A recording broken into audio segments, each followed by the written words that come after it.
My guest this evening has starred in a variety of screen and television roles, and if anyone out there has kids, they'll definitely recognize her voice work. But to fans of the groundbreaking 1990s TV series Twin Peaks, she became a beloved figure and achieved a unique kind of immortality as Lucy Moran, Sheriff Truman's detail-obsessed secretary and Deputy Andy Brennan's romantic interest. Last year, Twin Peaks marked its 20th anniversary, and in addition to continually enthralling its millions of hardcore devotees around the world, picked up a whole new generation of fans who were wondering what all the fuss was about back in 1990. Well, an important part of that fuss is Kimmy Robertson, and we're delighted to have her on the show this evening. Thanks for joining us. Thanks for asking me. Well, my first question for you is, how has your week been thus far?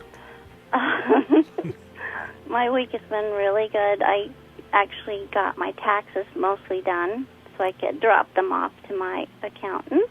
Oh, good. And the weather's been incredibly beautiful, and I've been unpacking boxes and actually decorating my house, where I've been for 2 years and haven't done a thing. Oh, all right. Well, I think the most important thing is the taxes. That's the... Oh, really? I would have thought the decorating. No. I think the taxes, because that's sort of an unpleasant thing for the most part, isn't it? Yes. Yeah. It's best to get that out of the way. And I make money from many different sources, so I had like 20 W-2s. Yep. I'm in the same boat. Wow, you can always come to my accountant, but you have to move here and get a whole bunch of new jobs, so never mind. Well, you know what? It might actually be worth it. I'll consider it a possibility down the line. Okay. Of course I have to ask you about Twin Peaks. Well, yeah. You know, it's my favorite television show. I'll tell you that and Monty Python's Flying Circus would Not be my... Dick Van Dyke? No, I like Dick Van Dyke Show. See, those are my three favorites, so... Well, I think my third would probably be... I hesitate to say Star Trek, but Ooh. I'll say it. Oh, well, that's just... See, I'm sorry, but I guess that's just a given for me. Okay. Star Trek, Star Wars, anything like that. Can you remember the first time when you realized that the show that you were a cast member of, which Twin Peaks, of course, had become a cultural phenomenon? I can remember. It was over the first week that the show was on the air is when I realized that, because my phone never stopped ringing, and it was the questions and the people that were calling, it seemed to be way different than anything I'd experienced or anybody I knew had experienced before. So our show the pilot aired on Sunday night, and by Monday morning my phone started ringing at 9 o'clock in the morning. Wow. Oh, and I guess that was the David Letterman show calling. Right. And so that kind of clued me in. That did, and they said to me on the phone, they called me at home, because I didn't have a publicist or anything like you're supposed to have and pay zillions of dollars for. Right.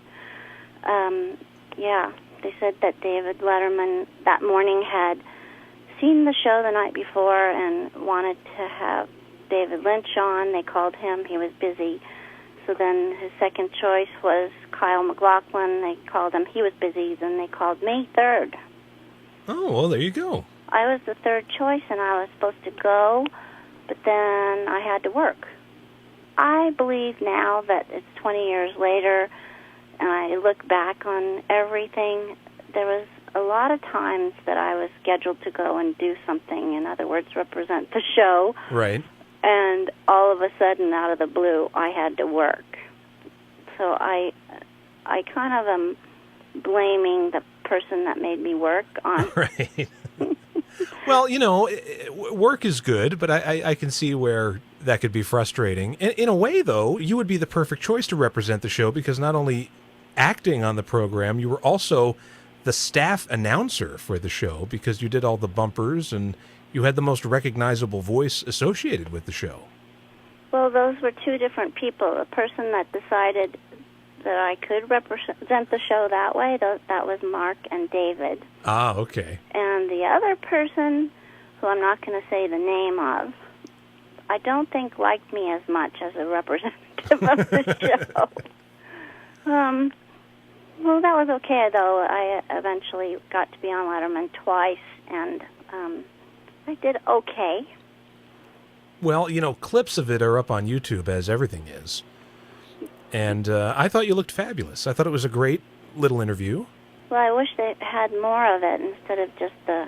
Yeah, there's like a minute and a half or something on there. Yeah, somewhere in my box of videotapes, I have it. I have them all. Johnny Carson, all of them.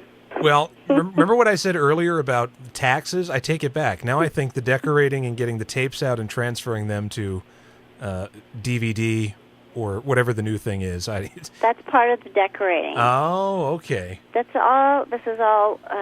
Yes, that's all part of it. And for some reason, I've been in this house for 2 years, and for 2 years I haven't been able to do any of that, and I just couldn't do it. And all of a sudden, I woke up this week and started doing everything for whatever reason. Well, sometimes responsibility creeps up on you. Yeah. We mentioned, or you mentioned rather, Mark Frost and David Lynch. Were you given any specific directions about the character of Lucy? Maybe her background or anything like that? Did they have a whole backstory for that character? No. When I did the pilot, and I got the phone call from Jack Nance, Pete Martell down at the mill. Before we shot that, David sat with me and said, Lucy is extremely efficient. She knows what's going on everywhere in every square inch of the town. And she's like the woman who runs the operating booth in an old town like Andy of Mayberry. And that's basically all I got. And he did say, so how would Lucy tell the sheriff which phone to pick up and make sure he didn't pick up the wrong one? And that's where, and that the office was recently redecorated. They moved some furniture around. Right. So that's as much as I got in background. That really stuck with me, though. Well, the character would be detail-obsessed. Right, exactly. Right.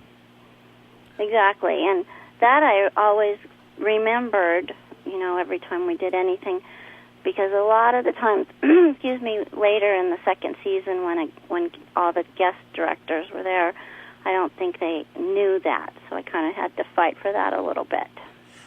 How would you compare working with David Lynch to the other directors who worked on episodes and the way that they approached your character? There is no comparison I've found in 20 years. Most people direct the way directors are supposed to direct, which I'm not really sure what that means. But David Lynch does a sort of let's feel this out together, and let's all feel what's supposed to happen together and get on the same page sort of psychically and emotionally and remember what has happened and what's going to happen, and let's see what happens. And so he never had to take 100 takes or very many takes at all. He would just sort of help us to know what we were supposed to do, and then we'd do it. And that's really rare with most directors who are obsessed with control. Right. Or they seem to be, and then a lot of them are afraid, and I don't know. They also have their own point of view that isn't David Lynch's. I mean, who else could have David Lynch's point of view? That's true. Everything I've read about Lynch, he does seem to think of directing as a real collaboration between everybody.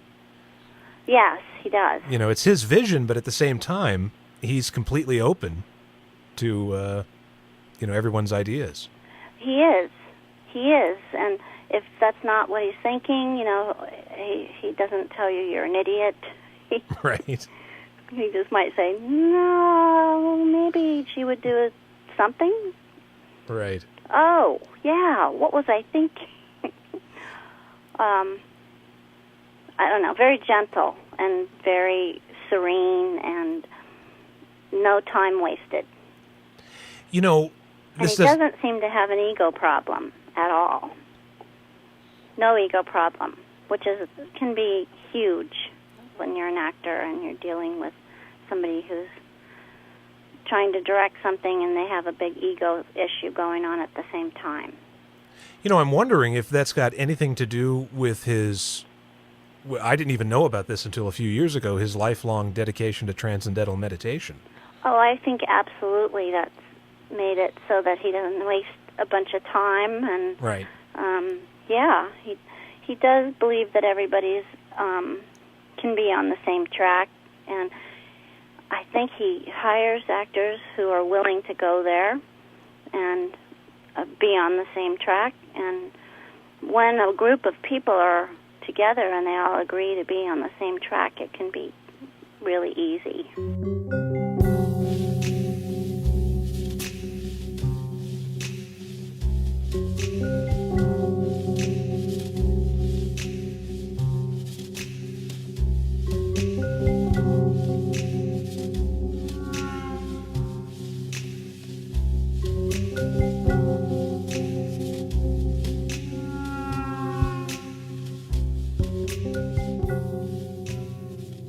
Was there anyone on the set that you looked most forward to working with every day, either an actor who blew you away or someone who never failed to make you laugh every day? Oh, Kyle always make everybody laugh. And Michael Ontkeen and Harry Goaz. Mm-hmm. And Hawk, Michael Horst. Sure. All of them. And, of course, I didn't get to work with him ever, but Russ Tamlin was always great to be around. You never had any scenes with Russ? Not that I know of. Oh. But he may, in the second season, he may have come to the office. Right. But I didn't really get to ever be with him in a room like I was in a room with the sheriff and Agent Cooper. Well, for all you know, you could have been that person to another actor as well, you know? Oh, I never thought of that until this minute. Wow, thanks. You could have been, it's like, I can't wait to hear what comes out of Kimmy's mouth today, you know? Could have been that as well for someone. How very sweet of you. Thank you. Well, you're welcome. I feel even better now. You're going to get to decorating with a new vigor after this interview. Are you at all amazed? I mean, here, last year, Twin Peaks marked its 20th anniversary, and I should mention that there's a Twin Peaks fan festival, which is also approaching a 20th anniversary. Mm-hmm. Are you amazed that the show resonates so much, and it has for so long, and it picks up new generations all the time? Oh, I am so amazed. I'm beyond amazed. I'm flabbergasted. I've gone to quite a few Twin Peaks festivals in Seattle area in a row, and there's always all new people, and they're young people, and they come from all over the world. I think that's insanely cool. I've recently had to completely change my vernacular since Charlie Sheen. Right. He ruined all of the words I normally use. I can't use them anymore. So insanely cool is all I can come up with here.